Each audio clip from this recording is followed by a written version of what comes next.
Alright, so blessings.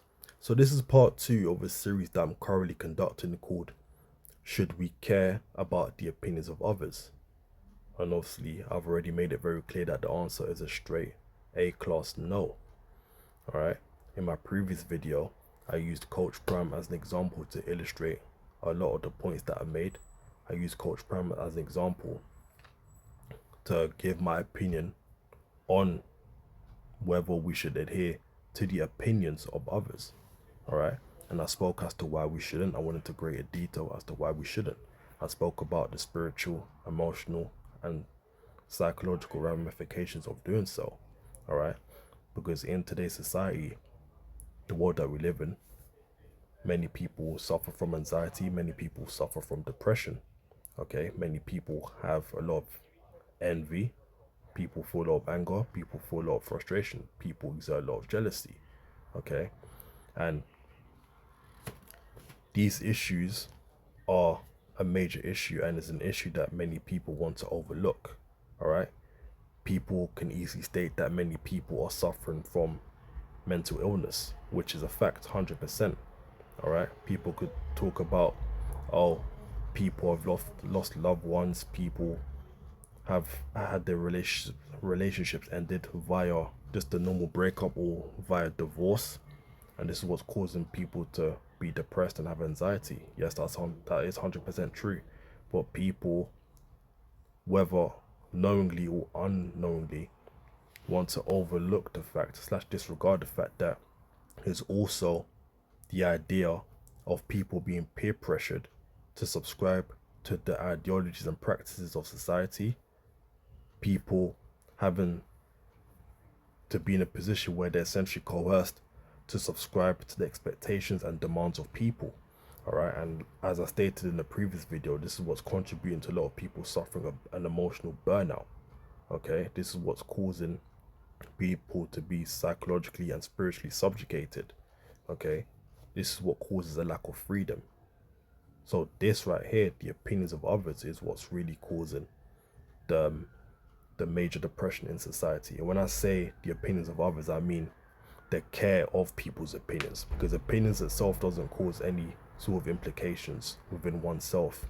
It's what we perceive those opinions to be of value is what causes the massive issue in today's world. All right.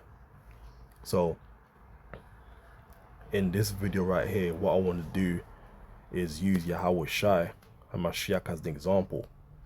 All right, because he makes it very clear by providing very clear instructions on how to go about when giving alms, how to go about when praying to the Most High. All right, and essentially this is like a man or men versus Most High segment with regards to which validation is more important. All right, because why is that? Because even in this truth and knowledge, we have something called men pleasers, where people subscribe to the doctrines of men and will ultimately negate and completely flush away the law, statutes, commandments in the Bible, and flush away the teachings of the Most High Yahweh, just for the sake of pleasing men. And when I say pleasing men, specifically pleasing the men that run their congregation, whether it's brothers in these camps or whether it's people in general in the so-called Christian churches. All right. So what I'm going to do is obviously read through a couple of verses in Matthew chapter 6, where Yahweh Shai himself gives the pathway and what to do when going about giving alms and praying to the Most High, and obviously ultimately telling us which validation is more important and which validation we should be seeking continuously and daily. Okay, because like I already said, in the truth, when it comes to the Bible, we have something called men pleasers. All right, people understand that the doctrines of the Bible is contrary to the doctrines of men, but people would rather impress their camp leader, people would rather impress their church pastor more than the Most High. All right, which ultimately means that they love men more than they actually love the Most High, which means they don't love the Most High at all, if you really want to get really technical with it. All right, so without further ado, I'm going to start from the first verse and work my way downwards. So Matthew 6:1 says, take heed that ye do not your arms, sorry, take heed that ye do not your alms before men to be seen of them.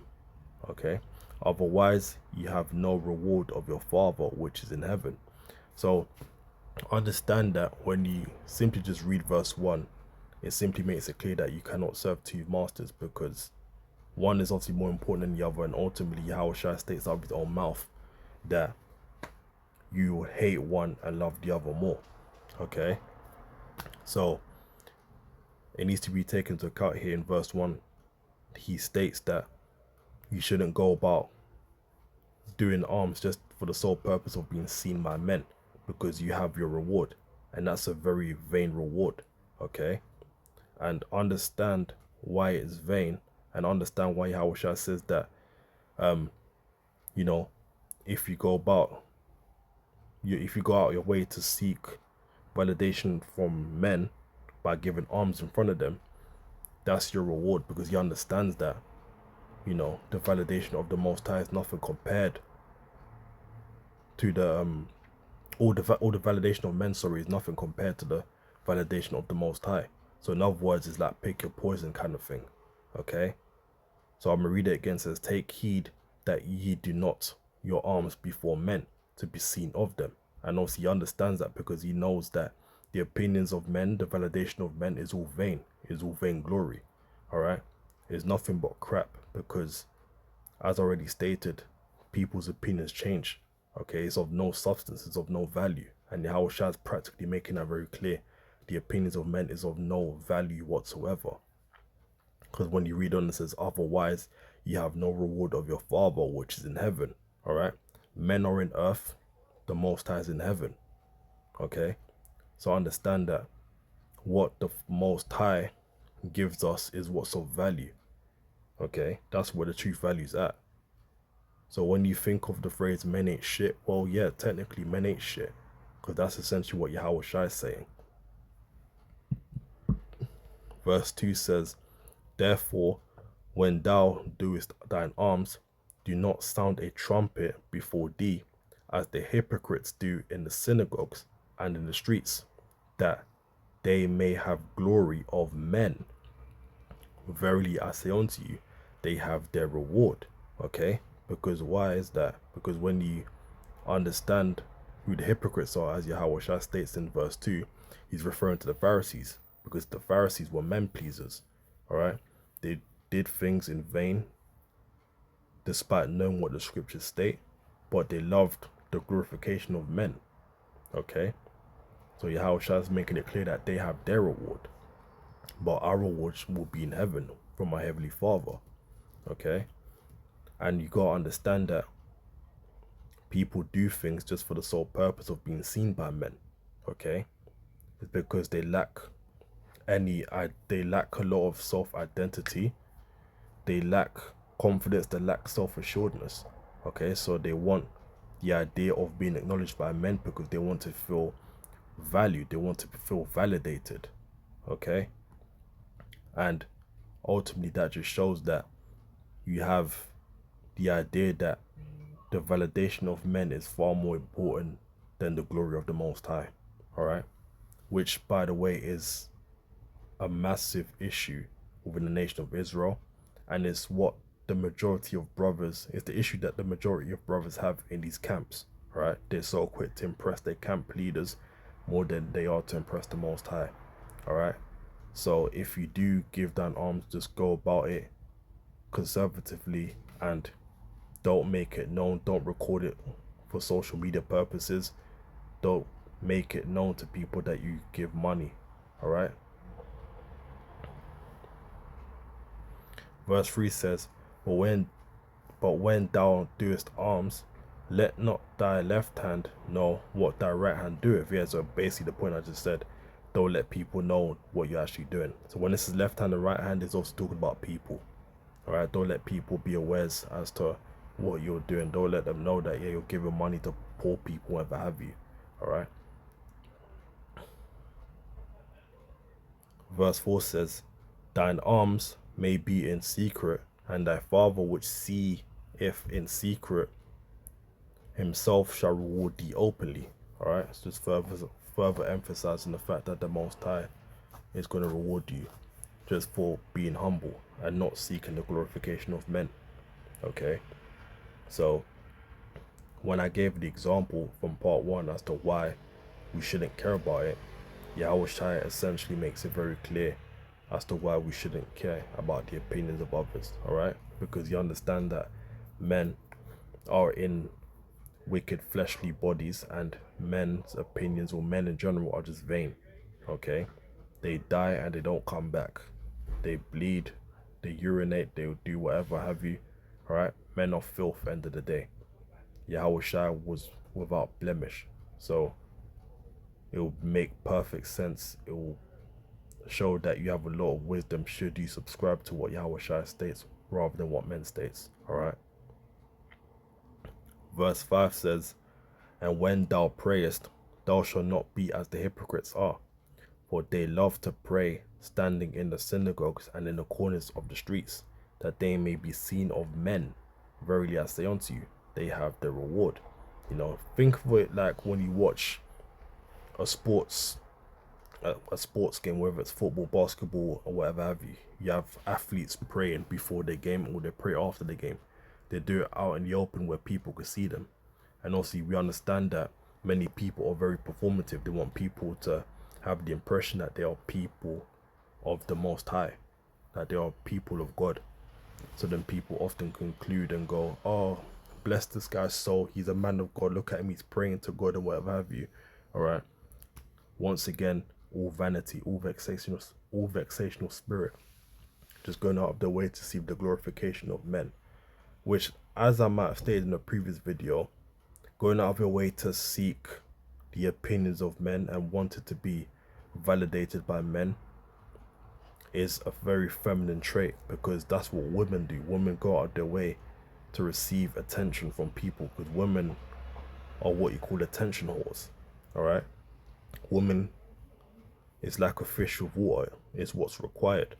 All right, women need attention to feel alive, to feel valued, to feel validated, to feel included, to feel alive, to feel human. All right, as men, that's not the type of mindset we should be adopting to. Okay, so we have to choose as to what's important. Verse 6 says, "But when thou prayest, enter into thy closet, and when thou hast shut thy door, pray to thy Father which is in secret, and thy Father which seeth in secret shall reward thee openly." Okay, so it means go in a dark room, go where people can't see you and where people can't hear you, and pray to the Most High himself. Okay, people don't need to see you pray to the Most High. People's opinions as to whether you're a true believer of the Most High God or not is not of their concern. It's definitely not of your concern either. All right, so that's something that needs to be acknowledged. All right, because people get caught up too much as to whether people get caught up so heavily regarding whether people have anything negative to say about them, because people feel like if someone has something negative to say about you, then it means that you're a failure. It means that you are someone that deserves to be ostracized. You're someone of no value. You're someone that's subhuman. But that's clearly not the case, because oftentimes the opinions of others is not based on any substantial facts or evidence. All right.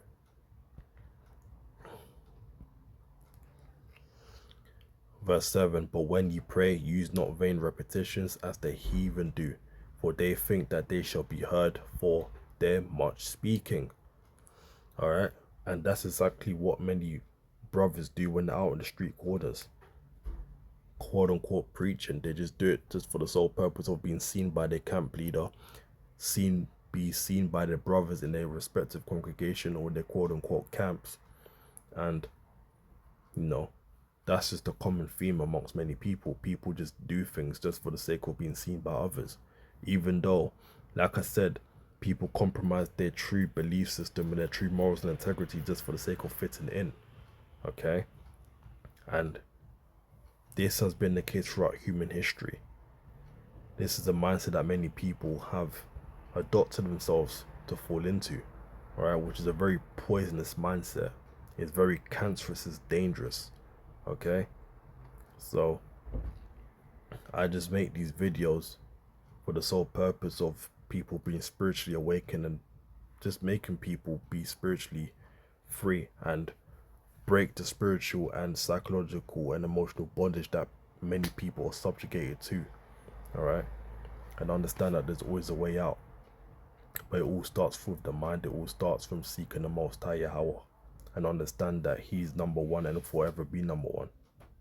All right, and you should therefore see Him and put Him as number one.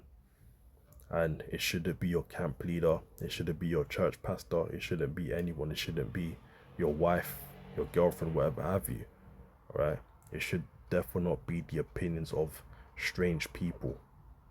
Okay, because they're not doing anything to implicate or validate you. They're not doing anything to implicate you or reward you.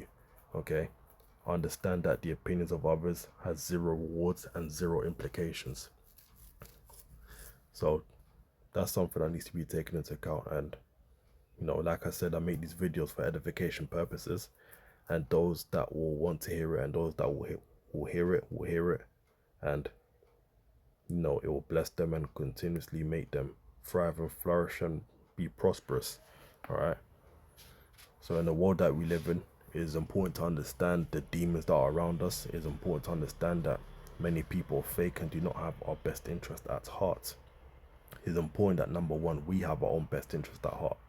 Okay, and the Bible makes it very clear that should we increase in fear in the Most High Yahweh, our wisdom and knowledge will increase also. All right, so we would know where to put our fear, we know where to trust and who to believe. And it's definitely not the opinions of others, it's definitely not men as a whole, it's the Most High Yahweh. All right, but anyways, that's it for part 2, and I intend to make 1 or 2 or possibly 3 more of these videos, and just with the attempt and direct objective of edifying the masses. But anyways, blessings.